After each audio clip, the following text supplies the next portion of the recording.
Wrestlers இந்த அதிசயத்தை பாருங்களேன். ஸ்மாக்டவுனுக்கு இன்னும் உயிர் இருக்கு. இவன் இன்னும் சாகல. ஷோக்குள்ள புதுசா எதுவும் இல்லாட்டியும் புதுசா இருக்கு. புரியல.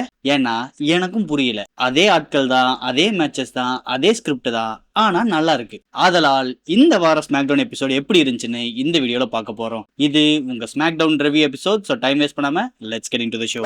இந்த வாரம் ஷோ ஓபன் பண்ணது நம்ம new WWE undisputed champion Sami Zayn. அடடா, மனுஷன் மூஞ்சில என்ன ஒரு சந்தோஷம். இருக்கட்டும். எத்தனை வருஷம் போராட்டத்துக்கு அப்புறம் அந்த மனுஷன் அந்த சாம்பியன்ஷிப் வின் பண்ணியிருக்கான். கொஞ்சம் சந்தோஷமா தான் இருந்துட்டு போட்டுமே.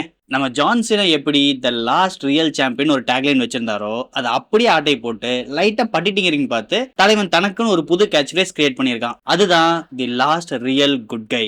அதுக்கப்புறம் ஆடியன்ஸை பார்த்து கடந்த சில மாசமா என்ன பூ பண்ண ஆடியன்ஸ் எல்லாத்தையும் பார்த்து யூ கேன் கிஸ் மை ஆஸ்ன்னு சொல்ல தோணுது. ஆனா நான் சொல்ல மாட்டேன். காரணம் ஐ ஆம் த லாஸ்ட் ரியல் குட் கை. அது மட்டும் இல்லாம இவன்லாம் அந்த சாம்பியன்ஷிப் பக்கமே போக மாட்டான். ஆயுசுக்கு இவன் கைக்கு அந்த சாம்பியன்ஷிப்பே வராதுன்னு சொன்னவங்களை யூ கேன் கிஸ் மை ஆஸ்ன்னு சொல்லணும்.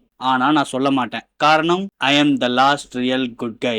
இனிமேல் என்னோட கரியருங்கிற புக்கை ஓபன் பண்ணி பார்த்தா அதுல நான் ஒரு WWE சாம்பியன் ரெஜிஸ்டர் ஆயிடுச்சு. யாருனாலையும் நீ அதை மாத்த முடியாது. அது போக அபிஷியலா I am becoming a grand slam champion announce பண்றாரு. நம்ம ஆடியன்ஸ் எல்லாம் அவரோட அந்த அச்சீவ்மெண்ட்டுக்கு சியர் பண்ணும்போது கரெக்டா கோடி ரோட்ஸோட மியூசிக் ஹிட் ஆகுது. நம்ம தலைவன் கோடி ரோட்ஸ் உள்ள வராரு. அப்படியே நம்ம கோடி ரோட்ஸ் கோச்சோட வராரு. அவர் கையில அந்த சாம்பியன்ஷிப் இல்லாததை பாக்குறதுக்கு கொஞ்சம் ஃப்ரெஷ்ஷா ரெஃப்ரெஷிங்கா தான் இருக்கு. உள்ள வந்தவர் சேமி ஜெயினை பார்த்து நான் ஃபர்ஸ்ட் டைம் அந்த சாம்பியன்ஷிப் வின் பண்ணும்போது இந்த ரிங்குக்குள்ள என்ன ஃபர்ஸ்டா கங்க்ராச்சுலேட் பண்ண ஆள் நீ. அதனால இன்னைக்கு நீ ஃபர்ஸ்ட் டைம் இந்த சாம்பியனா மாறி இருக்க. அதுக்கு கைமாறா நான் உன்னை கங்க்ராச்சுலேட் பண்ணுங்கறதுக்காக தான் ஃபர்ஸ்டா ரிங்குக்குள்ள வந்திருக்கேன். கங்க்ராச்சுலேஷன் சொல்லிட்டு தலைவன் ஆக்சுவலா ரிங்க விட்டு கிளம்புறாரு. வெளியே போற கோடி ரோட்ஸை தடுத்து சேமி ஜெயின் அது எப்படி உள்ள வந்துட்டு நீ வெளியே போற, நீ அப்படிலாம் போறாள் கிடையாது. உன் மனசுக்குள்ள என்னமோ இருக்கு அதை சொல்லு. எனக்கு நல்லாவே தெரியும் எப்படி தான் இந்த சாம்பியன்ஷிப்காக நீ உள்ள வந்திருக்க. அப்புறம் எதுக்கு நல்ல மாதிரி ஆக்ட் பண்றேன்னு சொல்லி அவர் கோடி ரோட்ஸ் கூட ஒரு வாக்குவாதம் பண்ணிட்டு இருக்காரு. இப்ப திடீர்னு நம்ம ஜேயூஸோட மியூசிக் ஹிட் ஆகுது. நம்ம ரா எபிசோட் நடக்கும் போதே ஜேயூஸோ சொல்லிட்டாரு நான் ஸ்மாக் டவுன்ல ஒரு அப்பியரன்ஸ் கொடுக்க போறேன்னு.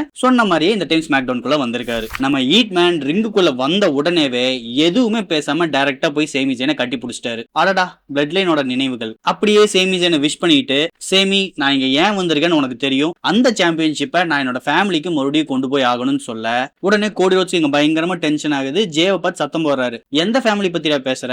3 வருஷத்துக்கு முன்னாடி நம்ம கஷ்டப்பட்டு ஒரு ஃபேமிலி உடைச்சு நீ வெளியே வந்து அதுக்கப்புறம் இண்டிவிஜுவலா வேர்ல்ட் ஹெவிவெயிட் சாம்பியனா மாறின. இத்தனையும் வாழ்க்கையில் நல்லபடியா நடந்திருக்கு. இப்ப மறுபடியும் அதே ஃபேமிலிக்குள்ள போய் உட்கார்ந்துட்டு இருக்க. ஏன்டா உன கஷ்டப்பட்டு அந்த ஃபேமிலில இருந்து வெளியே கொண்டு வந்து எங்களை பார்த்து உனக்கு என்ன முட்டாள் மாதிரி தெரியுதான்னு சொல்லி இவங்களுக்குள்ள ஒரு வாக்குவாதம் நடக்குது. இப்ப இவங்க 2 பேத்தையும் பிரிச்சு விட்டு நம்ம சேமி ஜெயினை சமாதானப்படுத்துறாரு. நம்ம ஜேவை பார்த்து நீ என்ன கேட்ட, உனக்கு இந்த சாம்பியன்ஷிப்பை உன்னோட ஃபேமிலிக்குள்ள கொண்டு போகணும். கரெக்ட் தான். ஆனா என்ன பொறுத்த வரைக்கும் இந்த சாம்பியன்ஷிப் ஆல்ரெடி ஃபேமிலிக்குள்ள தான் இருக்கு. இப்ப இவர் சொன்னது கரெக்ட் தானே. ஏன்னா நம்ம சேமி ஜெயின் தான் பிளட் லைனோட honorary Uce. So he is always part of the blood line. அப்ப டெக்னிக்கலா ஃபேமிலிக்குள்ள தான் அந்த சாம்பியன்ஷிப் இருக்கு. அதுக்கப்புறம் நீங்க 2 பேரும் என்னமோ பண்ணுங்க, என்ன டிஸ்டர்ப் பண்ணாதீங்கன்னு சொல்லிட்டு சேமி ஜெயின் வெளியே கிளம்புறாரு. இப்ப கரெக்டா நம்ம ராவோட ஜெனரல் மேனேஜர் ஆடம் பேஸ் உள்ள வராரு. நம்ம நிக்காடஸ் ஒரு சின்ன பிரேக் எடுத்துட்டு வெளியே போயிருக்காரு. சோ அவரை ரீப்ளேஸ் பண்ணி இன்னும் சில வாரத்துக்கு ரா மற்றும் ஸ்மாக் டவுனுக்கு நம்ம ஆடம் பிஎஸ் தான் ஜெனரல் மேனேஜரா இருக்க போறாரு. உள்ள வந்த மொட்டை சும்மா இல்லாம நம்ம சேமி ஜெயினை பார்த்து ஆஸ் அ ஜெனரல் மேனேஜர் உனக்கு அடுத்த ஆப்போனன்ட் யாருங்கறத கண்டுபிடிக்கணும். அதுதான் என்னோட கடமை. இப்ப அதுக்கான ஆப்ஷன் என் கண்ணு முன்னாடியே நிக்குது.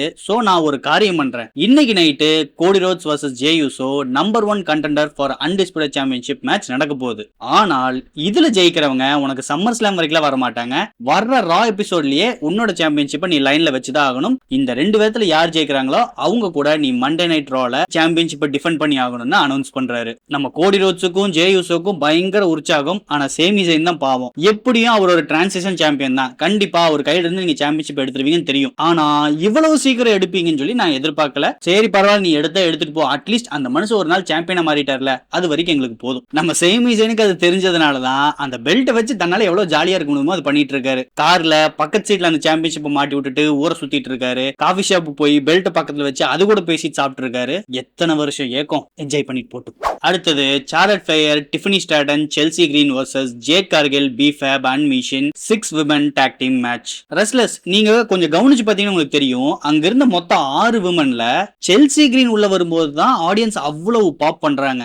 இதுல இருந்து நமக்கு என்ன தெரியுது, மொத்த விமன் டிவிஷனுக்குள்ளேயே நல்ல நல்ல ஒரு பீக் பாப்புலாரிட்டி இருக்கிறது நம்ம செல்சி கிரீன் தான். ரொம்பவே பயங்கரமான கிரியேட்டிவ் டேலண்ட் இருக்கக்கூடிய ஒரு பர்சனாலிட்டி. ஆனா நம்ம WWE கிரியேட்டிவ் தான் தெரிய மாட்டேங்குது. அவங்களுக்கு ஒரு 2 டைம் யுஎஸ் சாம்பியன்ஷிப் கொடுத்ததுக்கு அப்புறம் முழுக்க சைட் கேரக்டரை ஒதுக்கிட்டாங்க. ஒதுக்குனது மட்டும் இல்லாம இப்ப டிஃப்னி ஸ்டாண்டனுக்கு ஜால்ரா போற ஒரு பர்சனா வச்சிருக்காங்க. என்னத்த சொல்றது. ஓவரால் இது ஒரு நல்ல மேட்ச். இந்த மேட்ச் முழுக்கவே பிரைமரி ஃபோக்கல் பாயிண்டா இருந்தது நம்ம சார்லட் ஃபிளையர் தான். ஒரு ஸ்டோரி லைனா Charlotte Flair versus Jade Cargill தான் இவங்க பிளான் பண்ணி கொண்டு போயிட்டு இருக்காங்க. இவங்களோட ரைவல்ரி சம்மர் ஸ்லாம ஃபோக்கஸ் பண்ணி தான் கொண்டு போயிட்டு இருக்காங்க. என்னதான் நம்ம செல்சி கிரீனுக்கு பயங்கரமா பாப் கிடைச்சாலும் நம்ம செல்சி கிரீனையே புடிச்சு மொத்துன்னு மொத்தி கடைசியில் நம்ம ஜேட் கார்கில் அவங்களோட ஸ்மாக் போட்டு பின்ஃபால் பண்றாங்க. சோ இந்த மேட்சோட winner jade Cargill, B Fab and மீஷின். அடுத்தது ஒரு பேக் ஸ்டேஜ் செக்மெண்ட். நம்ம ஆடம் பியர்ஸோ சேமி ஜெயினும் பயங்கரமா வாக்குவாதம் பண்ணிட்டு இருக்காங்க. சேமி ஜெயின் நான் ஏன் அதுக்குள்ள என்னோட சாம்பியன்ஷிப்பை டிஃபெண்ட் பண்ணணும், நான் இப்பதானே ஜெயிச்சேன்னு சொல்லி தன்னோட நியாயத்தை சொல்ல ட்ரை பண்றாரு. ஆனா நம்ம மொட்டை பாஸ் சேமியை பேசவே விடாம இதுதான் இந்த வேர்ல்டுக்கே நீ ப்ரூவ் பண்றதுக்கான பயங்கரமான சான்ஸ், இந்த ஆப்பர்ச்சுனிட்டி யூஸ் பண்ணிக்கோ, அதுக்கப்புறம் உன்னோட லெவலே வேறன்னு மண்டையை கழுவிட்டு போயிட்டாரு. அப்படியே சேமி ஜெயினுக்கு பயங்கரமான காண்டில என்னடா பண்றது, தட்டி ஒரு வாட்டர் பாட்டில் வேணுமே சுத்தி தேடிட்டு இருக்காரு. கரெக்டா ஒரு 10 பொட்டி தள்ளி நம்ம ஜானி கார்கனா செத்த போன மாட்டா படுத்துட்டு இருக்காரு. அவரை பார்த்தோன்னே சேமிக்கு அப்படி ஒரு சந்தோஷம், குடுகுடுன்னு ஓடி போய் நான் சில வாரத்துக்கு முன்னாடி ரொம்பவே டிப்ரெசிங்கா இருந்தேன், நீ தான் எனக்கு ஹெல்ப் பண்ண, உன்னோட ஹெல்ப்பால தான் நான் இப்ப WWE அன்டிஸ்பியூட்டட் சாம்பியனா மாறி இருக்கேன், ரொம்பவே தேங்க்ஸ்னு அவங்ககிட்ட பேசிட்டு இருக்காரு. அப்படியே பக்கத்துல இருக்க ஜானியோட வைஃப் கிட்ட போனை கொடுத்து எங்க 2 பேர்த்தையும் போட்டோ எடுன்னு சொல்லிட்டு இந்த மனுஷன் போஸ்ட் கொடுத்துட்டு இருக்காரு. அடுத்தது Rey Fenix versus Vikingo for AAA Cruiserweight Championship. ஏன்னா இந்த சாம்பியன்ஷிப் இப்ப ஸ்மாக்டவுனுக்கு நேர்ந்து விட்டீங்களா? ஒரு வருஷத்துக்கு முன்னாடி ஸ்மாக்டவுன் டாக் டீம் சாம்பியன்ஸ் தான் எல்லா வாரமும் டிஃபெண்ட் பண்ணுவாங்க.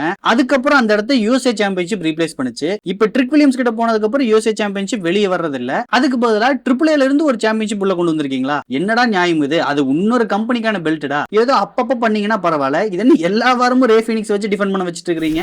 ஓவரால் இது ரொம்பவே சூப்பரான ஒரு high flying action fact match. 2 பேரும் சும்மா என்னமா பறக்குறானுங்க. சில மூவ் சீக்வன்ஸ்ல என்னன்னு எனக்கு சொல்ல தெரியல, ஏன்னா அந்த அளவுக்கு இனோவேட்டிவா சூப்பரா இருந்துச்சு. என்னதான் வைக்கிங்கோ உசர கொடுத்து மேட்ச் போட்டாலும் கடைசியில் அவரை புடிச்சு அடிச்சு ரே ஃபீனிக்ஸ் தன்னோட ஸ்மாக் போட்டு பின்ஃபால் பண்றாரு. சோ இந்த மேட்சோட winner and still AAA Cruiserweight champion Rey Fenix. அடுத்தது ஒரு பேக் ஸ்டேஜ் செக்மெண்ட். நம்ம ஜூலியாவை கேத்தி இன்டர்வியூ எடுத்துட்டு இருக்காங்க. போன வாரம் ஜூலியா வர்சஸ் கியானா ஜேம்ஸ் மேட்ச் நடந்துச்சு. அந்த மேட்ச்ல ஜூலியா தான் வின் பண்ணாங்க. பட் மேட்ச் முடிஞ்ச உடனேவே பின்னாடி இருந்து வந்து பிளேக் மென்ரோ அவங்கள அட்டாக் பண்ணிட்டு போனாங்க. அதைத்தான் அவங்க இங்க ரெஃபர் பண்றாங்க. நான் இந்த பிளேக்க கண்டிப்பா விட போறதில்ல, அவளை பழி வாங்க போறேன்னு டைலாக் பேச இப்ப கியானா ஜேம்ஸ் அந்த இடத்துக்குள்ள வராங்க. இப்ப இவங்க 2 பேத்துக்குள்ள ஒரு சின்ன வாக்குவாதம் நடக்குது. இப்ப பின்னாடி இருந்து வந்து இவங்க 2 பேர்த்தையுமே நம்ம பிளேக் மென்ரோ அட்டாக் பண்றாங்க. அப்படியே பிளட் லைன் காட்டுறாங்க. நம்ம ஜேக்கப் பாட்டோ ஜிம்மி யூசோ நின்னு பேசிட்டு இருக்க கரெக்டா ராய்ஸ் கீஸ் அந்த ஏரியாக்குள்ள வராரு. நம்ம ஜிம்மி ராய்ஸ் கீஸ் கிட்ட நீ சோலோ சிக்காவை பாத்தியா, அவனை நாங்க தேடிட்டு இருக்கோம்னு சொல்ல, நான்லாம் அவனை பார்க்க கிடையாது, நான் ஜேக்கப் பாட்டு கிட்ட பேசுறதுக்கு தான் வந்தேன்னு சொல்றாரு. பாட்டுவை பார்த்து நம்ம 2 பேருமே ஆரம்ப காலத்துல இருந்து ஃப்ரெண்ட்ஸா இருக்கும், உனக்கு ஃபேமிலின்னு சொல்லணும்னா நீ என்னதான் சொல்லணும், ரோமன் கிட்ட தோத்துட்டேங்கறக்காக ஏன் இவங்க கிட்ட மாட்டி கஷ்டப்படுறான்னு கேட்க பாட்டு எதுவுமே பேசாம அமைதியா நிக்கிறாரு. ஜிம்மி ராய்ஸ் கீஸ பார்த்து எங்க ஃபேமிலி பிசினஸ்ல நீ தலையிடாதன்னு சொல்லிட்டு கிளம்பிட்டாரு. அடுத்து நம்ம USA சாம்பியன் ட்ரிக் வில்லியம்ஸ் ரிங்குள்ள வராரு. அவர் கூடவே நம்ம லில்லியாட்டியும் உள்ள வராரு. ரிங்குக்குள்ள வந்து பேசலான்னு மைக்கு எடுத்த உடனேவே நம்ம கார்மலா ஹேஸோட மியூசிக் ஹிட் ஆகுது. அவரு ரிங்குக்குள்ள வராரு. இருங்க இந்த ஃப்ரேம் அப்படியே பாருங்க. ஐயா ஃபெடல் காஸ்ட்ரோ ஐயா, இங்க என்ன ஐயா பண்றீங்க? ஓகே, ஃபன்ஸ் அபார்ட். உள்ள வந்த கார்மலோ ஹேஸ் தனக்கு மீண்டும் அந்த USA சாம்பியன்ஷிப்காக ஒரு மேட்ச் வேணும்னு சொல்லி கேக்குறாரு. ட்ரிக் வில்லியம்ஸோட சார்பா நம்ம லில்லியாட்டி தான் பேசுறாரு. உனக்கு என்னப்பா ஒரு மேட்ச் வேணுமா? சரி, நீ கேட்ட மாதிரியே மேட்ச் கொடுக்குறோம். ஆனா அதுல ஒரு ரூல்ஸ் இருக்கு. நாங்க சாம்பியன்ஷிப் மேட்ச் டைரக்டா கொடுக்க போறது இல்ல. ஏன்னா இதுக்கு முன்னாடியே உனக்கு ஒரு டைம் சாம்பியன்ஷிப் மேட்ச் நீ கேட்ட உடனேவே கொடுத்துட்டோம், அதுல நீ தோத்து போயிட்ட. இப்ப மறுபடியும் அதே மாதிரி வந்து கேட்ட உடனே கொடுப்பான்னு எதிர்பார்க்காத. நார்மல் மேட்ச் அடுத்த வாரம் நாங்க தரோம், அதுல நீ வின் பண்ணினா அதுக்கப்புறம் சாம்பியன்ஷிப் மேட்ச் தரோம்னு சொல்லி சொல்றாரு. சரி ஓகேன்னு கார்மலோ ஹேஸும் அக்செப்ட் பண்றாரு. உடனே ட்ரிக் வில்லியம்ஸ் அவர் மூஞ்சிலே ஒரு அடி கொடுத்துட்டு ரிங்க விட்டு வெளியே கிளம்புறாரு. இப்ப கார்மலோ ஹேஸ் சும்மா விடுவாரா?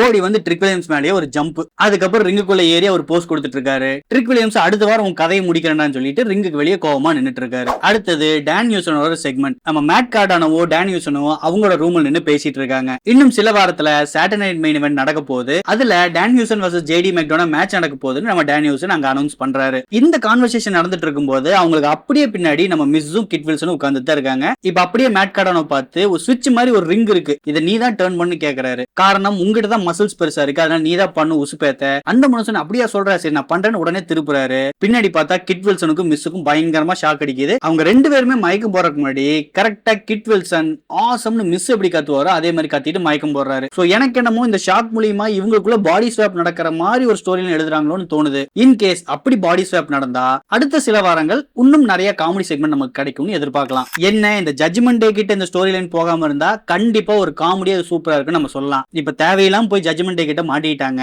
அவனுக்கு கிட்ட போனது எதுவுமே உருப்பட்டது கிடையாது. சரி பாப்போம், நம்ம டேனியூசன்னாலேயாச்சும் காமெடி ஒர்க் அவுட் பண்ண முடியுதா, இல்ல ஜட்ஜ்மெண்ட் டே டீமுக்குள்ள எவன் போனாலும் சரி மொத்தம் அவன் சாப்டரே க்ளோஸ் ஆகுதாங்கிறது நம்மளுக்கு இன்னும் சில வாரத்தில் தெரிஞ்சிடும். அடுத்தது ப்ரீ பெல்லா வர்சஸ் லானி ரீட். எனக்கு தெரிஞ்சு இந்த லானி ரீட் இண்டிவிஜுவலா மெயின் ராஸ்டர்ல போற ஃபர்ஸ்ட் மேட்ச் இதுதான் நினைக்கிறேன். நம்ம ப்ரீ பெல்லாக்கு சப்போர்ட்டா பேஜ், அதே மாதிரி இந்த லானி ரீடுக்கு சப்போர்ட்டா ஃபேட்டல் இன்ஃப்ளூயன்ஸ் டீம் எல்லாருமே இந்த ரிங் சைடுல தான் இருக்காங்க. பரவாயில்லப்பா, நம்ம ப்ரீ பெல்லாவை அப்ரிஷியேட் பண்ணி ஆகணும். அவங்களோட ரிங் ரெஸ்ட்டை பயங்கரமா குறைச்சிருக்காங்க.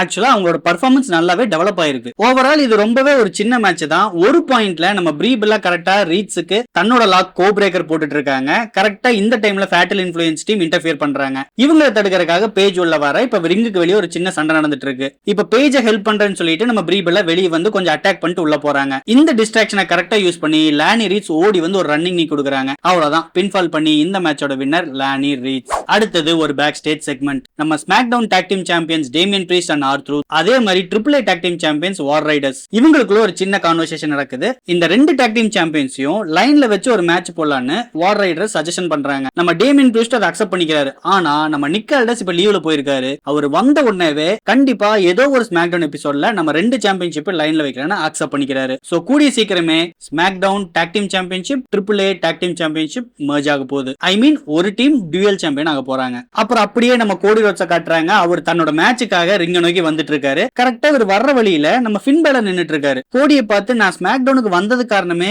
உங்ககிட்ட அந்த சாம்பியன்ஷிப்பாக ஃபைட் பண்ணணும் தான் நான் வந்தேன். ஆனா இப்ப நீயே சாம்பியன் இல்லாம இருக்க, சோ சீக்கிரமா போய் மீண்டும் சாம்பியனா மாறு, அதுக்கப்புறம் உன சேலஞ்ச் பண்றதுக்காக நான் லைன்ல நின்னுட்டு இருக்கேன்னு சொல்றாரு. கோடி ரோட்ஸ் சிரிச்சிட்டே பாப்போம்னு சொல்லி கிளம்பிட்டாரு. இப்ப அப்படியே நம்ம டாங்கா பிரதர்ஸ் டாமட்டாங்கா டாலட்டாங்கா நம்ம ஃபின் பேலரை அட்டாக் பண்றாங்க. சோ இதில் இருந்து நமக்கு தெரியறது என்னன்னா கண்டிப்பா ஏதோ ஒரு பாயிண்ட்ல ஃபின் பேலருக்கு சாம்பியன்ஷிப் மேட்ச் கொடுக்க போறாங்க. ஆனா அந்த பாயிண்ட் வர்ற வரைக்கும் இந்த டாங்கா பிரதர்ஸ் கூட ஒரு பேட்டில் பண்ணிட்டு இருக்க போறாரு. அடுத்து தி மெயின் இவென்ட் கோடி Rhodes vs J Uso for WWE undisputed championship number 1 contender match. Overall இது ரொம்பவே ஒரு நல்ல மேட்ச். அதே மாதிரி இதுவும் ஒரு சின்ன மேட்ச் தான். ஓவரால் இந்த மேட்ச் ஒரு 10 நிமிஷம் தான் நடந்திருக்கும். மிட் மேட்ச்ல நம்ம ஜே யூசோ தன்னோட ஊசோ ஸ்பிளாஷ் போட்டு பின்ஃபால் பண்ண ட்ரை பண்றாரு. ஆனா 3 கவுண்ட் பண்ண முடியல. அதே மாதிரி நம்ம கோடி ரோட்ஸ் மேட்ச் ஆரம்பிச்சல இருந்தே எப்பெல்லாம் சான்ஸ் கிடைக்குதோ தன்னோட ஸ்மாக் கிராஸ் ரோட்ஸ் போடலாம் ட்ரை பண்றாரு. ஆனா நம்ம ஈட் மேன் அதுல இருந்து எஸ்கேப் ஆகி அவருக்கு டிமிக்கி கொடுத்துட்டே இருக்காரு. அதுக்கப்புறம் நம்ம ஜே யூசோ ஒரு ஸ்பியர் போட்டு பின்ஃபால் பண்றாரு, கிக் அவுட். சரிப்பா நம்ம மறுபடியும் ஒரு ஊசோ ஸ்பிளாஷ் போட்டு ட்ரை பண்ணலாம்னு கரெக்டா ஸ்பிளாஷுக்கு ஜம்ப் பண்றாரு.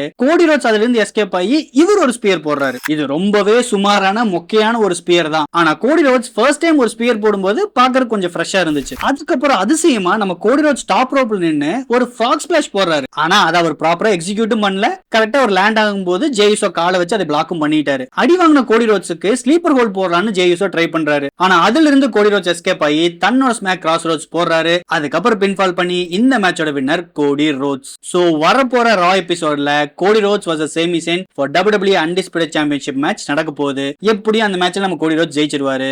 அதுக்கப்புறம் நம்ம சிஎம் பங்க் ரிட்டர்ன் கொடுக்க போறாரு. நம்ம ஏன் இவ்வளவு கான்பிடென்ட்டா சிஎம் பங்க் ரிட்டர்ன் வரான்னு சொல்றோம்னா அடுத்த வார ரா எபிசோட் சிக்காகோல நடக்குது. சிக்காகோ நம்ம சிஎம் பங்கோட home town. So CM Punk return வர்றது இஸ் அன்டினையபிள். நம்மளுக்கு இப்போ வரைக்கும் கிடைச்சிருக்க ரூமர்ஸ் என்னன்னா CM Punk vs Cody Rhodes for WWE undisputed championship தான் சம்மர் ஸ்லாமுக்கு இவங்க வச்சிருக்கிற பிளான். சவுதி அரேபியா போயிட்டு வந்ததுனால அங்க இருக்கிற ஒரு முஸ்லிம் பாப்புலேஷனை ஹாப்பி பண்றதுக்காக மட்டும்தான் சேமி செயின் கையில பெல்ட் கொடுத்திருக்காங்க. மத்தபடி ரொம்ப சீக்கிரமே சேமி செயின் கையில இருந்து எடுத்துருவாங்கன்னு முதலே ரூமர்ஸ் வந்துச்சு. ஆனா இவ்வளவு சீக்கிரம் எடுத்துருவாங்கன்னு யாருமே எதிர்பார்க்கல. சோ சேமி செயினோட டைட்டில் ரெயின் ஆக்சுவலா வெறும் ஒரு வாரம் தான் இருக்க போகுது. என்ன இருந்தாலும் என்னுடைய தலைவன் சிஎம் பங்க் ரிட்டர்ன் வர போறாரு. அவர் ஜிம்முக்கெல்லாம் போய் பயங்கரமா ஊசி குத்தி சும்மா பம்பாய் வந்திருக்காரு. மனுஷன் ரிட்டர்ன் வரட்டும், அதுக்கப்புறம் சம்மர் ஸ்லாம் சும்மா களை கட்டும். ரெஸ்லர்ஸ், நான் முன்னாடியே சொன்ன மாதிரி இந்த வார எபிசோட் அதே கடை, அதே டெய்லர், அதே வாடகை, ஆனா நல்லா இருக்கு. இந்த ஷோ மொத்தமாவே ஒரு 1.5 மணி நேரம் தான் ரன் ஆச்சு. 3 மணி நேரத்துல இருந்து 2 மணி நேரம் குறைச்சாங்க. இப்ப 2ல இருந்து 1.5 மணி நேரம் தான் நடந்திருக்கு. மேபி அந்த மாதிரி சின்னதா நடந்தனால என்னமோ ரொம்ப கிறிஸ்பா கொடுத்த மாதிரி எனக்கு ஃபீல் ஆச்சு. கிட்டத்தட்ட நெட்ஃபிளிக்ஸ்ல உட்காந்து ஒரு ஹாலிவுட் படம் பார்க்குற டைமிங் தான் 1.5 மணி நேரம். சோ நீங்க ஃப்ரீயா இருந்தா